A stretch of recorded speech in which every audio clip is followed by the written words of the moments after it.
Ready. Defense! As with almost anything in life, the best offense is a good defense. For Chase McDonough, it's something that's drilled into him every single basketball practice. Turn it. Good. Let's go. For his parents, we have 4 kids. We've seen plenty of things. That same mantra was the driving force behind keeping their children healthy and feeling well. Kids had a fever, I'll give them some ibuprofen. Until what was the norm turned their lives upside down. I had a lot of guilt for a long time because I've told many people ibuprofen was my go-to. It all started 2 years ago. Chase had always been a very active, energetic, go, go, go, like a typical teenager. But for weeks, he was lethargic, just not himself. You know, it really started very subtly. For a week straight, Chase was in and out of the clinic, tested for strep throat, mono, and the flu, but with no positive results. By the time Friday rolled around, he developed blisters on his mouth and on his eyes and was hospitalized. The whites of his eyes, there was no white. They were completely red and blistered. Meanwhile, his skin had started to blister too. He was reaching fevers of 105 degrees. During an x-ray, doctors discovered he also had pneumonia in one of his lungs, but couldn't explain why his body was reacting in such a way. Of course, to get his fever down, they were giving him ibuprofen. It was a move that nearly killed him.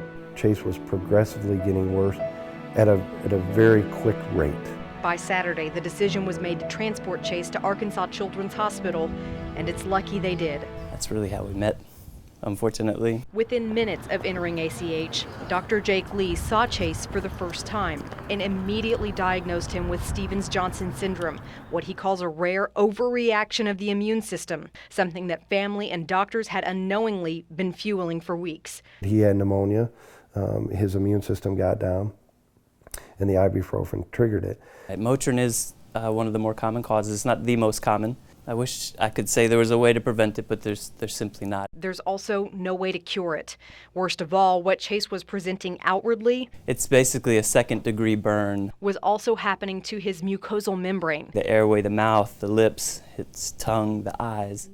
To save his life, Chase was intubated and placed in a chemical coma. We were being told we're just trying to keep him alive. Unable to give Chase certain medications, Dr. Lee and the rest of the primary care team had to get creative with treatment. It's basically they pull a bunch of immunoglobulins from human donors and then they give it to a patient. It actually blocks what the immune system is doing to the body. Between the immunoglobulins, more commonly known as IVIG, and prayers from people across Region 8, the McDonoughs were simply waiting for Chase to get better. On a daily basis, he was given a 50-50 chance to live until Monday, February 11th, when things took a turn for the worst. You know, the doctor said, you know, I'm sorry, we're going to do the best we can, but, you know, we give him maybe a 2 to 5% chance to live through the day. But then something strange started to happen. They had all done morning rounds and saw how dire the circumstance was. The new blisters that were forming were just as quickly going away. So you had to take pictures to prove, like, am I seeing this right? Doctors and nurses were being called back to see his progression. They're coming in really to witness what turned out to be a miracle.